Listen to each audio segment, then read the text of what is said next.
Good morning, I am John. Today is Monday, November 21st, 2022, and today is one of those days where this vlog, you guys literally woke me up this morning. Woke up, got me out of bed, got me motivated. It's starting to cool down everywhere, I know, but I'm here in Florida, and even here it's cool in the mornings, and so it's so easy to lay in bed, wrapped up in a blanket and have nowhere to go and nothing to do necessarily that somebody's going to call me on, except I do. I have this to get me up and motivated, which is what happened this morning. I kind of hit the snooze. I'm like, I got to get up. Vlog's going to be late. It's working. It's working. It's Monday, so the weekend, and typically take the weekends off, but as you have deduced by now, I'm really passionate about this thing I'm doing, so I don't take the whole weekend off. Saturday I mostly took off. I drove over to Tallahassee to visit George, who's a third of GenXGrownUp, a longtime friend of mine. He just needed some help working on his newly acquired little man cave and studio, and some tutorials on how to set up for live streaming that he's been wanting to do himself for a while. And he even did a live stream on Saturday evening after I got him all set up. So that was, I say, a nice drive and productive for our end goals. So I got home Saturday, everything was fine, and then Sunday I said, hey, all day off, and it was kind of for the first few hours. Then I'm like, what little things could I be doing, because I kind of wanted to. I did a couple of small things. I actually completed and finished a new bonus podcast that's available on the feed right now. It's just a remembrance of Thanksgiving memories coming up for Thanksgiving week to share with all of our listeners and followers. So that's available on our podcast feed right now. You can go and listen. It's short, it's like 15 minutes. Might be enjoyable. A nice entryway into listening to the podcast if you don't listen. Just a small thing. Hear our voices, the audio quality. See if it's something you might like. Anyway, so I got that out. I also did another one of those little TikTok-y shorts for YouTube where I showed how to unlock another hidden game inside of that giant Atari 50 game, because those little shorts are doing okay for us, especially on social. And the cool thing is, after doing I'm doing too much work, I shouldn't be doing working, and I decided to go out for a walk, even though it was cool out. Maybe because it was cool out, so I wouldn't be all sweaty, but I did. I went out for a nice walk, kind of around the neighborhood. It's like a 5-mile circuit you can take that's kind of back around our subdivisions, and I went for a walk, and I posted it on the community just because I was having hey, I got out and did something. I don't know what it is about it, but I think I'm going to try to start. I'm going to say this, and I'm not going to follow through and be mad at myself, but I want to.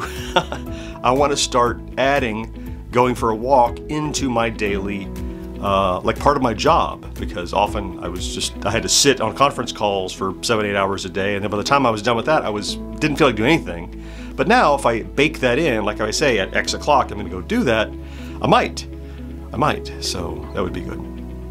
And then today I will produce maybe another one of those quick short videos, but I'm finding that often Mondays don't generate as many views, as much people on YouTube necessarily, and I can't necessarily be on the heavy grind for a new video, I think, every day, because then I won't get anything else done, like prepping and stuff, and I need to do some research, and I need to do some writing and things like that for other videos. So I might focus more today on that stuff, on just kind of we'll see how it goes. I'm still figuring out what a schedule looks like, what's sustainable and what makes sense. So I'm going to shoot for that.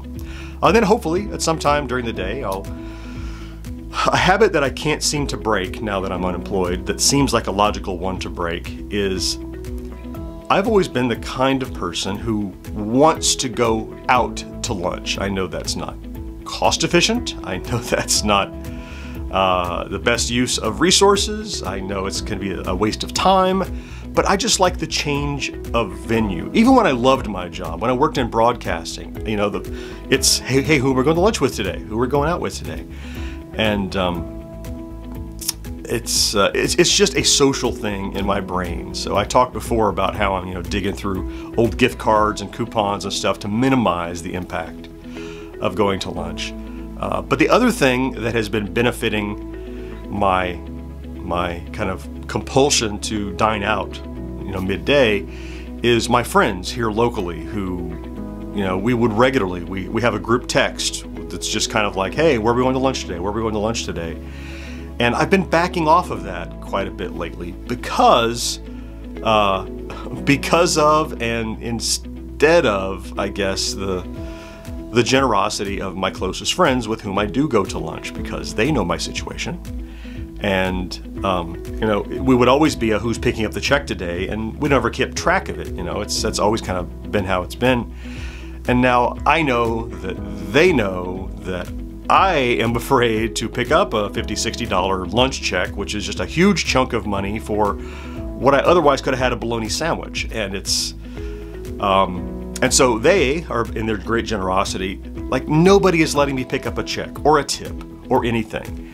And there's this back and forth where I'm intensely grateful that they would want to do that, but also like there's this creeping fear that I don't want to ever become a burden on my friends, that their kindness grows weary in their own mind, and they're like, well, I don't want to invite that guy because he's going to be a mooch and we have to pay for him. And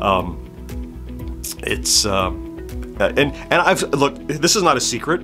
I've talked to all of those friends. This is not this is the first I'm hearing of this revelation on this vlog. They know this, and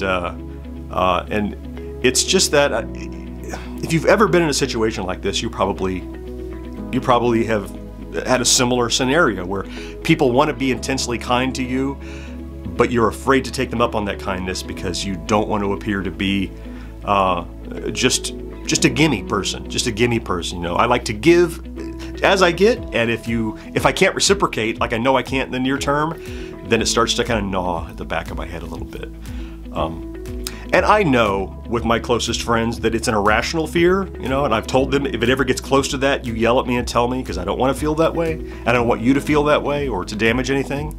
But it doesn't matter how irrational it is or how clear we communicate.